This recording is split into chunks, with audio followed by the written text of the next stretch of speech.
Hi, this is Paul, and part of what I do sometimes if I wake up a little bit early in the morning and I don't want to bother my wife who's sleeping next to me, I'll put on some sleep headphones and I'll listen to a video or an audiobook or something like that. And yesterday afternoon, got an email from John Vervaeke with a link to a conversation he did with J.P. Marceau. J.P. Marceau has written a book on the meaning crisis, and I believe it's available through the Symbolic World Publishing. And so I have a copy of it. I haven't read it yet. I'm waiting to clear some things off my schedule and do that. But John Vervaeke wrote a blurb for the book and had a conversation with J.P. Marceau about the book, and I'll put a link to that conversation below. Beautiful conversation, just lovely spirit. Wonderful to listen to the two men discuss their work. And they discussed, I don't know how much of the book they discussed. They discussed a number of things that John is sort of working through in his mind. And one of those things that they discussed is pluralism, which I was really happy for, because pluralism is a continual challenge that we face in a globalized world. And even with current political, let's say, pulling it back from globalization, pulling back, there's sort of a Benedict optioning that's happening all over the place. I don't think pluralism is going to reduce. I think you just have to resolve your relationship with pluralism. Of course, pluralism is sort of a sociological, relational aspect that is around, but it's also, there are different meanings of the words and different levels of the word. And part of the anxiety around pluralism is obviously conflict and violence. And part of how the West, coming out of the Protestant Reformation, addressed pluralism was secularism. In the ancient world, religious pluralism was often addressed through polytheism, and that didn't necessarily eliminate violence between religious groups, because violence is just one sort of relationality that human beings reach for to address conflict, rivalry, and all those kinds of challenges that human beings have. So John wants to, well, this came up not too long ago when Jordan Hall, friend of John, converted to Christianity. And John, in their conversation, was in some ways anxious about Jordan's conversion. Jordan converted to a sub-tribe of Christianity that is not necessarily known for its openness to pluralism. He, in many ways, is quite close to my own home, my own ecclesiastical home in the Reformed network of churches and traditions. I think John is closer to the Reformed Baptist, and I'm closer to the magisterial Reformed. So Jordan converted. So John was anxious about that. John was anxious because he didn't want Jordan's conversion interrupting their friendship. And a big piece of that conversation was Jordan reassuring John that, no, I'm still your friend. Just, in fact, yesterday, Terry Murphy took part of our Friday morning Randos estuary conversation. Terry Murphy had been a part of the Rebel Wisdom campfires. She remembered a comment that I had made from one of her questions when I was there with Paul Kingsnorth and David Fuller. And her pitch to the group was she really admired how Jordan Hall, on one hand, is demonstrating a fairly crunchy Christianity. And what I mean by that is he does not have a faith at least apparently from what we can see through YouTube, because we always can only see a portion of our lives through these things. He does not have sort of he very quickly assembled, at least by the time he presented it to the world, he very quickly assembled a faith that he's a Trinitarian. He has specific practices. He's sort of caucusing, worshiping with the Reformed community. He seems towards much more, in my conversation with him, we had communion, community, society. He's very much leaning into communion, and he's leaning into communion partly because that's his address. That's how he's addressing the apocalyptic in the world today, the meta-crisis, the polycrisis. So we talked about all of that in my recent conversation with him. And so Terry was saying that she finds that very attractive. And I think that's very true right now. And Terry was talking about the two churches she goes to. She goes to one church that is super open, spiritual, and then she goes to a conservative, fundamentalist, African-American church because she loves their liturgy. She loves their worship, even though liturgy isn't a word that they would use their worship. They love their worship. She loves their spirit. So that's that embeddedness, that embodiedness, that concreteness that's in that African-American church. But she also loves the openness that's in that much more spiritual and less religious community, perhaps, or more, let's say, pluralistic church that she has over here. And she likes embodying both a high specificity and I think this is the key to what John and J.P. Marceau went into, the relationality. And one of the really lovely things and really productive things that I saw John and J.P. do was lean into, let's say, attachment styles with respect to us and our religious homes. And I think conceptually thinking about these religions as homes is helpful. We've talked a lot about domicide in terms of when someone has a meaning crisis and they can no longer. I just had a conversation with the guy from the podcast, John, from Christianity on the Spectrum, and the full conversation will be released this weekend or next week. But we talked about the reasons why people leave their church home, their spiritual home, their religious home, and move out into, they have a transformation. They move out to atheism or secularism, where they really try, or at least imaginally, they don't have a hierarchy. They don't have a structure. They don't have a lot of what these homes do, as any actual home we live in. There are constraints in these homes. Whether or not the people with whom you share a home are within a religious home, well, how are the dishes managed? How are the utility bills managed?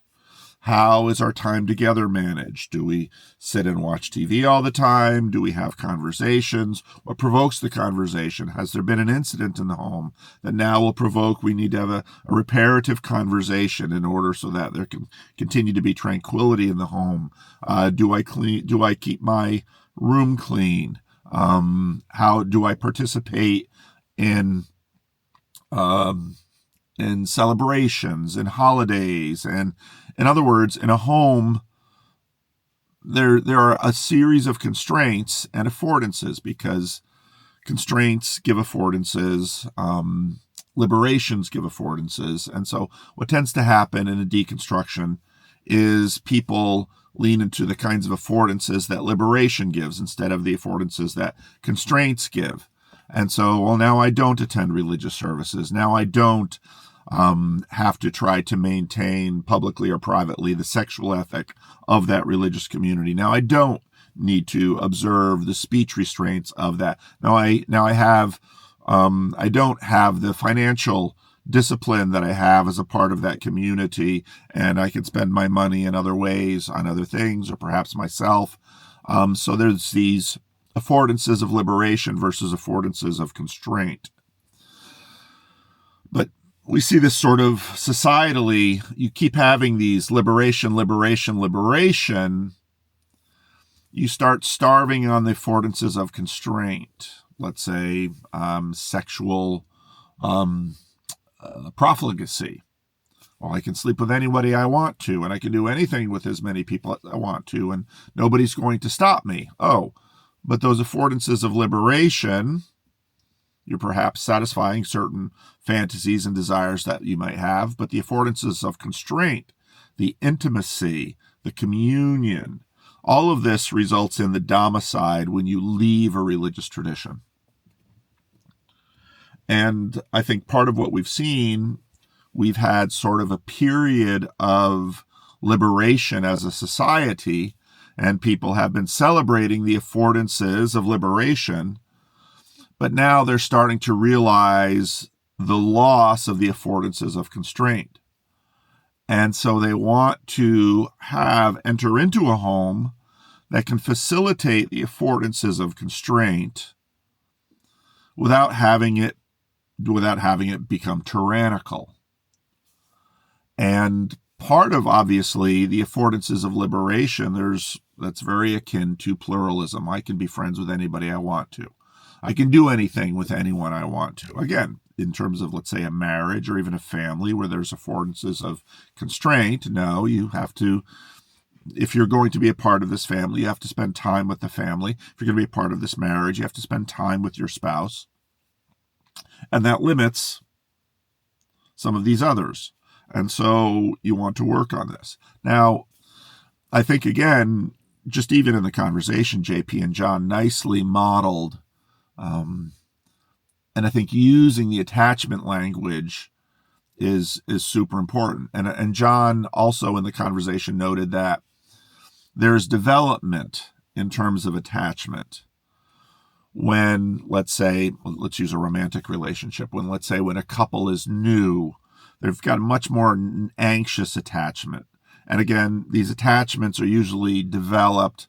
I talked about this recently in a video. These attachments are developed in youth. Or actually, Grimgriz was pushing on, some of the research done in terms of childhood trauma, abuse. If you come from a very stable, flourishing home, again, that clip at the end of the Unheard Conversation with Elizabeth Oldfield that John, leans into in terms of how we sort of develop within the family. And I would say I would bring this into attachment theory, how we get strong, secure attachments with our parents. And as John said with J.P. Marceau, it allows the child to go out and play in the playground, come back reassured with mom. And after you do this a while, you don't have to keep turning around to know that mom's there. And in fact, as you grow older, mom will say, I'm going to run an errand. I'll be back to pick you up. It sounds trivial, but I've had conversations with many people who have anxious attachment strategies just because their parent, even though they loved them, would forget to pick them up from school or forget to pick them up from some other event. And so as a child, well, how reliable is mom to pick me up? How reliable is dad to put food on the table? If dad is always losing his job, or if dad has a substance abuse problem, or if dad has a violence problem, then you get these less secure attachment styles, and that then sort of builds into a person's capacity for trust to maintain that, and that's also going to build into people's and communities, because of course we're looking at these subtle bodies, these multi-individual bodies, which is what religious communities are.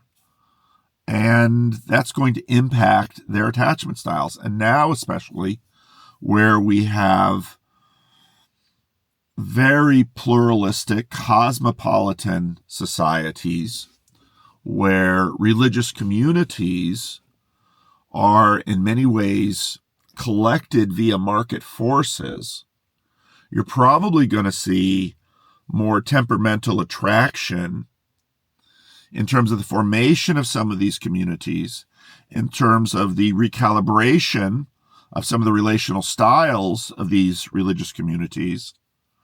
And this is going to create certain subcommunities, let's say in Christianity, that are very antagonistic relationally towards other groups. Others that are more comfortable, they have a more secure attachment.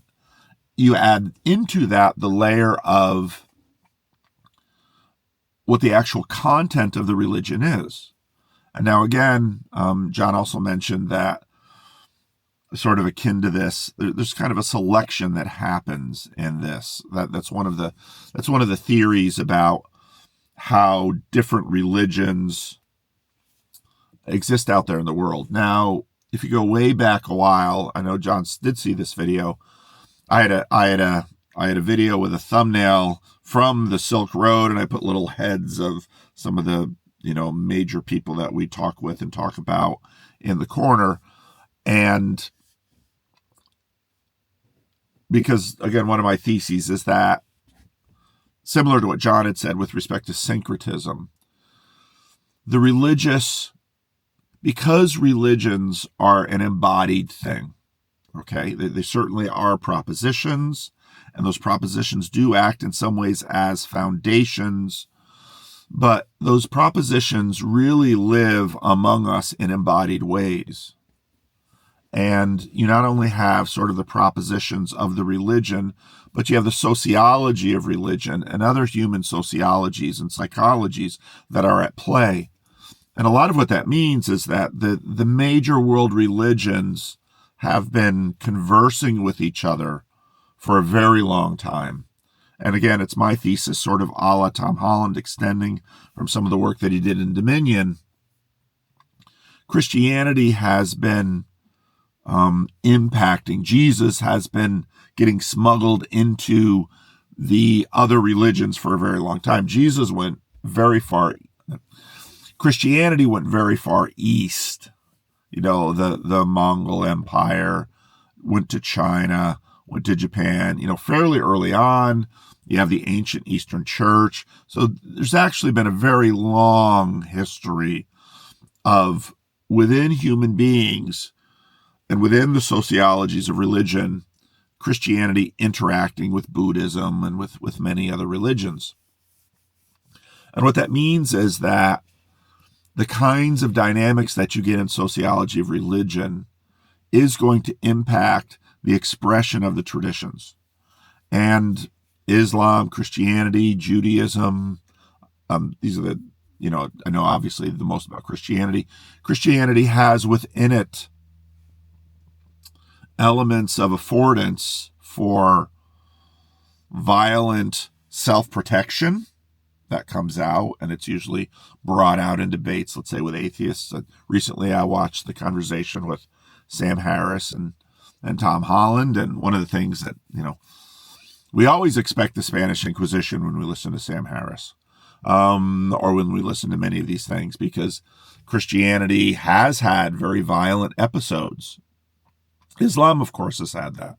And how we perceive these religions often depends on with whom we are relating to.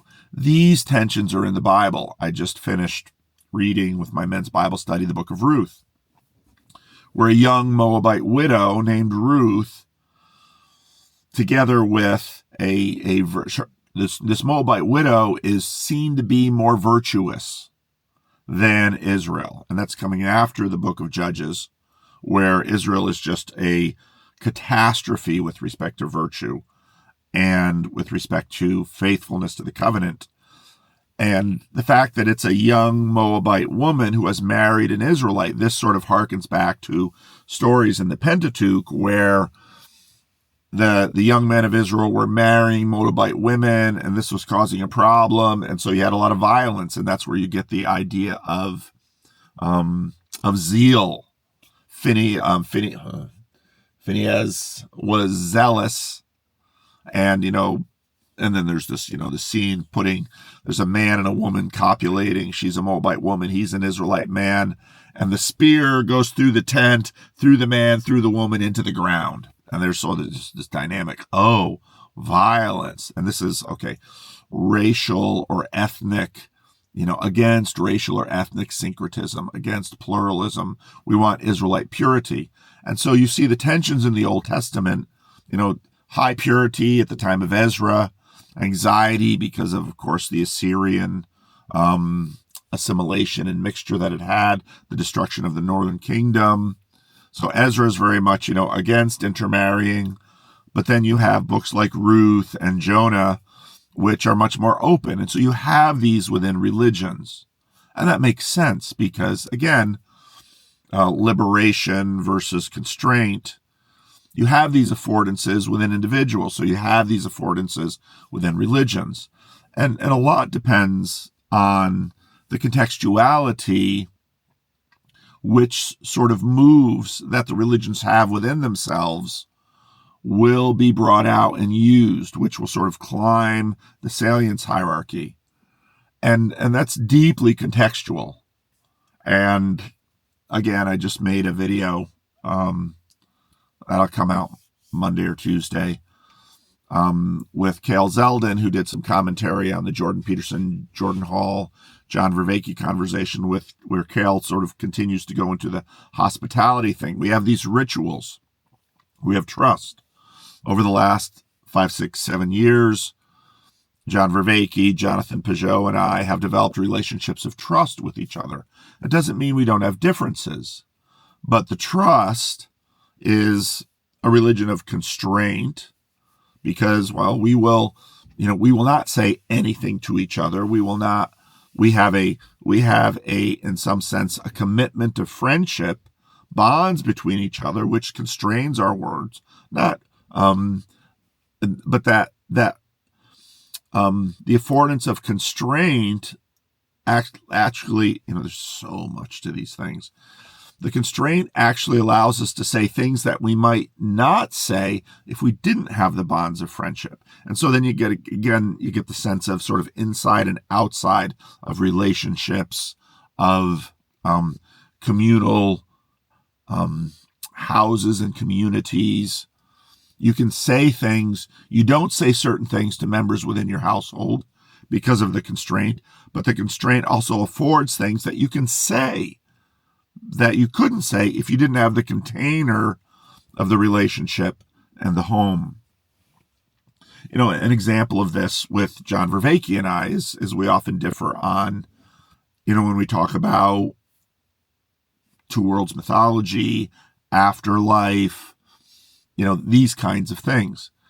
And the stronger the relationship goes, this is some of the affordance of constraint, the stronger the container becomes, the more relationally secure and the more secure the attachment, actually, the more you can differ productively.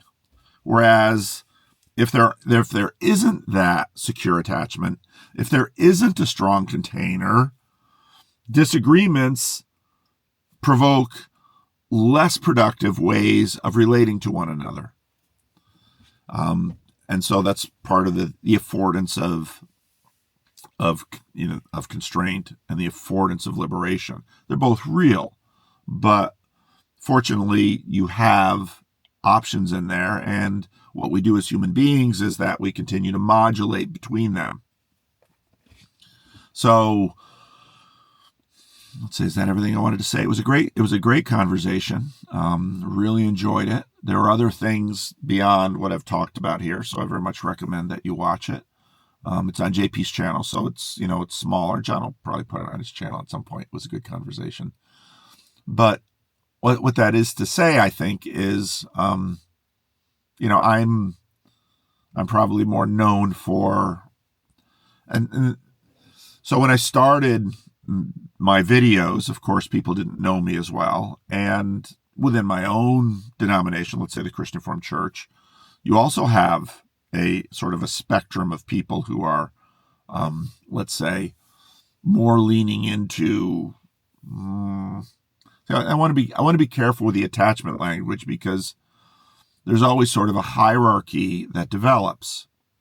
And part of how we manage pluralism is being careful with these hierarchies relationally, and noting, let's say, the affordance of the reason a less secure attachment style develops is a self-preservation reason, that let's say the child realizes that, okay, mom, I don't know if I can trust mom to pick me up from school on time. Maybe I'd better take an Uber, and maybe I'd just better tell mom, you're not good at picking me up.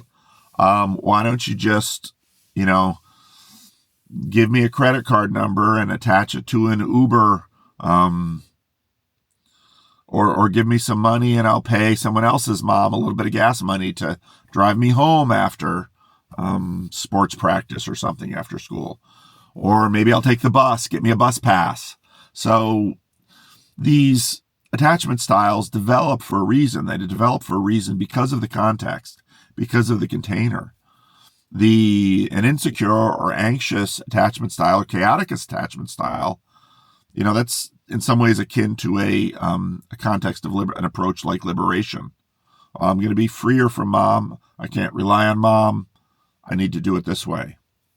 Mom's super trustworthy for certain things. But again, if you have a very thick container in terms of a home, very close knit, you're going to have some of those tensions. It's super complex. And hopefully as we grow and develop and we learn about the different contexts, we talked about contextuality in the conversation I had with Sam and Elizabeth. As we develop those contexts, we can become just more flexible and more skilled. We can grow in wisdom. With some people I talk to, people might be surprised. Well, Paul's usually so nice. Paul's usually so open. Paul's usually so gracious. But then Paul's not gracious over here. Well, why isn't Paul gracious over here? Well, there's a whole host of reasons why Paul, in his attempted wisdom, has taken a hard line over here, but he's very generous and gracious over here.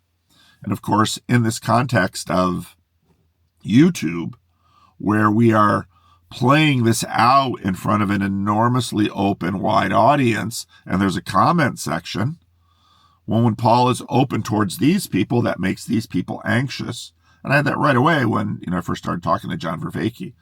A lot of people in my Christian groups were very anxious about John, because John was talking about Buddhism, and he was talking about Zen and some of these things, and so I was very anxious. And in time, a lot of those people, because of the modeling, a lot of those people have resolved. They've gotten to know John better. John's not attacking them. He's a gracious conversation partner. A lot of those people sort of settled down and kind of come over here and begun to appreciate some of what John has given. So there's an affordance of liberation. But maybe you're talking to someone and over time you're realizing that things over here are doing damage to the domus, to the home, to the community. So then you tighten up. You're having less conversation. You have constraint there. You get the affordances of constraint. So I think overall, when I listen to John, his anxieties are very much along the line of his project, which is a philosophical Silk Road.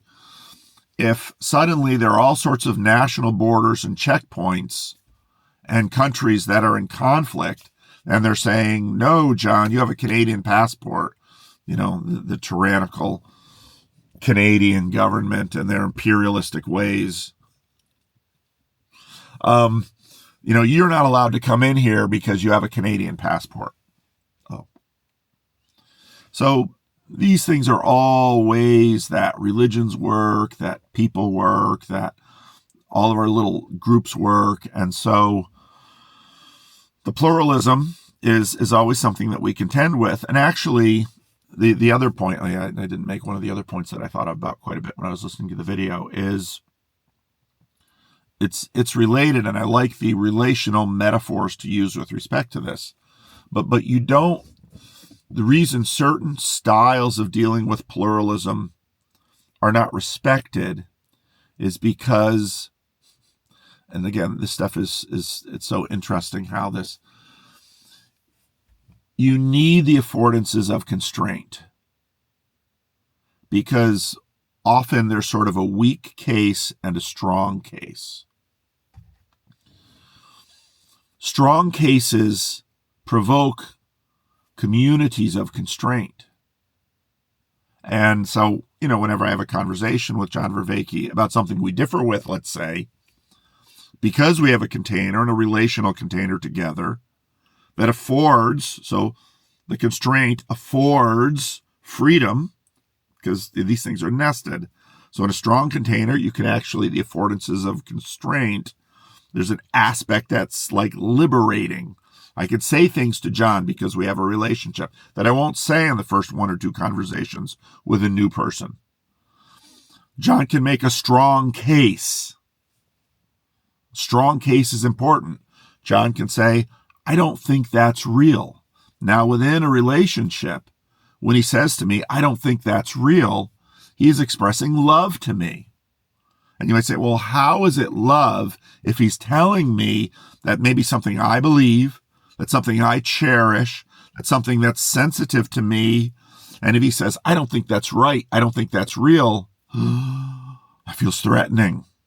But because of our trust, because of the container, because I know that because of experience with John, I know that he wants what's best for me, I'll listen and I'll weigh. And he's making a strong case. And I want him to make a strong case. Now, maybe I'll return with another strong case. And again, this is the dialogos that we're looking for, where, boy, that's a really strong point. But that point over there is strong too. Maybe the points aren't fully compatible. Maybe we'll just have to sit with them and we'll sort of keep them on our workbench in our menus, and we'll work with contextuality. That in this context, boy, this strong case is really getting me things I want. But in this other context, this strong case is getting me things I want. I did a conversation with Benjamin Boyce, and he asked me about Calvinism. And, Calvinism, again, is this big bag full of lots of different things. They're not disconnected, but it isn't like you can't play around with them and move them around. But contextually, I'll bring different things out of the bag dependent on, let's see, pastorally. I mean, a conversation with someone, let's say they've got a really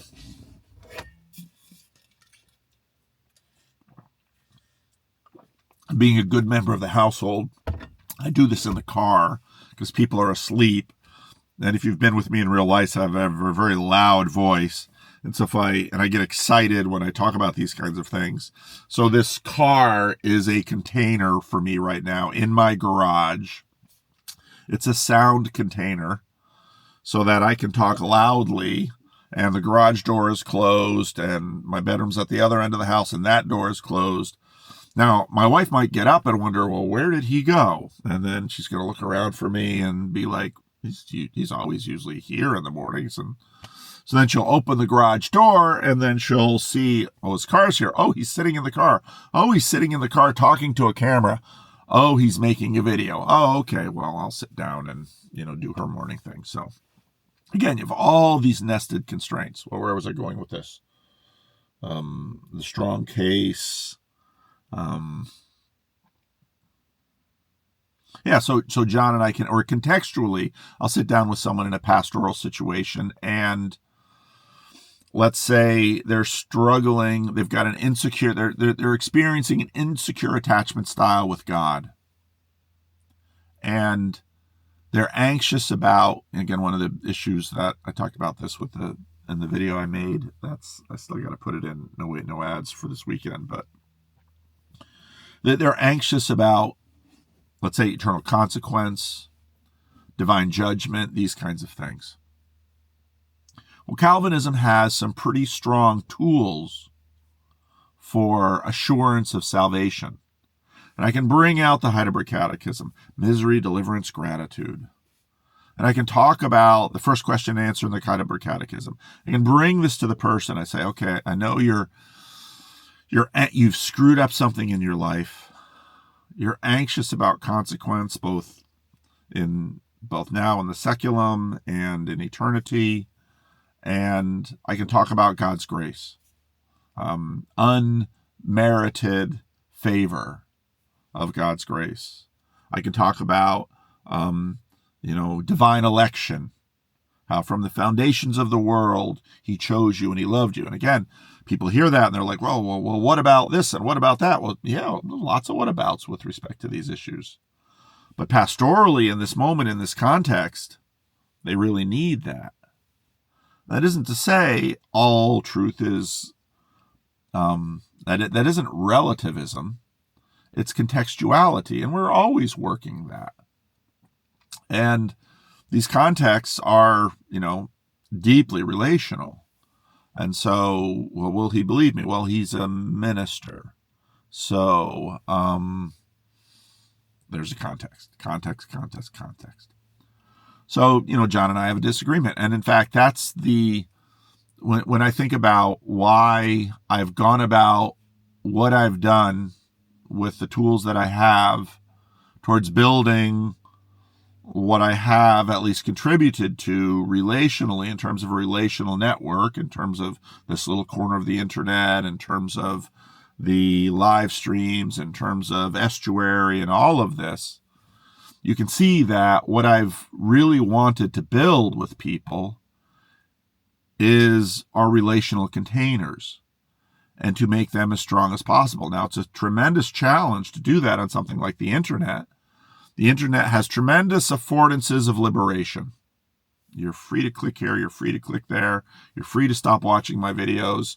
Almost all my content is out there for free. Free. Lots of liberation. But some of what we're trying to do is have affordances of constraint. You don't get on a live stream if you don't turn your camera on. And if you keep using fake names, you can have sort of a tag or a handle or something like that. But if you keep using fake names and you keep changing them, if you don't have a stable identity, and if you don't use that stable identity to continue to build relational capital with other people within the container, well, you're not going to have a lot of status. And in fact, you'll sometimes be excluded. And you'll say something that gets you banned. But this other person said the same thing and they didn't get banned. Why? Well, because they've established the context, and they've established the attachment, and they've established the container. And all of this has to do with pluralism, because pluralism also scales. And so when you have that relational container, you have the affordances to continue to make strong cases, because pluralism isn't any fun if everything is, if there's no there. The idea behind openness and pluralism is that in the pursuit of wisdom, you can find ideas that you didn't have access to before. And you can pursue them. And you can gain wisdom. And you can gain friendships. And you can build communities that give affordances of liberation and constraint. And so you can sort of level up. You can actually edify, an important biblical word. And so Christians, obviously, with everything that I just talked about, Christians are going to, just like every group, going to deal with pluralism. But again, within Christianity, there are very strong resources and very strong priorities towards the person. A new commandment that I give you, that you love one another as I have loved you. Love your neighbor all the way up to and including your enemy. And so Christianity has deep resources with respect to personalism, that people are important. And so, even though John Vervaeke and I will have different ideas, we've got different positions, part of the reason, I think this is partly part of the reason, I've tried to do what I've done, and part of the reason I've tried to bring some dynamics of church into communities that are not church, because church is a very specific community because of the religious tradition. And that's why, for me, estuary is church adjacent. I'm bringing some of what church has to offer, but I'm leaving some things in the church, and I'm not bringing them into estuary. Well, what am I leaving in the church? I'm leaving sacraments in the church. I'm leaving church discipline in the church. I'm leaving the proclamation of the word in the church. I'm leaving prayer in the church. I'm not bringing those things into estuary. You would say, well, those are good things. Why wouldn't you bring them? Well, I have a door. You can go to church if you want those things, because you need the affordances of constraint for these things to work. Estuary has its own affordances of constraint, but it's got a lot of liberation. And so there's an openness. There's a pluralism in estuary that isn't necessarily in church. But of course, there's pluralisms within, large church, Catholic, Orthodox, Protestant, and, all of those scalings. So wisdom is being able to recognize all of these assets and affordances and learning how to use your agency and how to create bodies of agency, extended bodies with collective cognition, with collective agency and discipline to do things out in the world. And in that sense, differences can be threatening.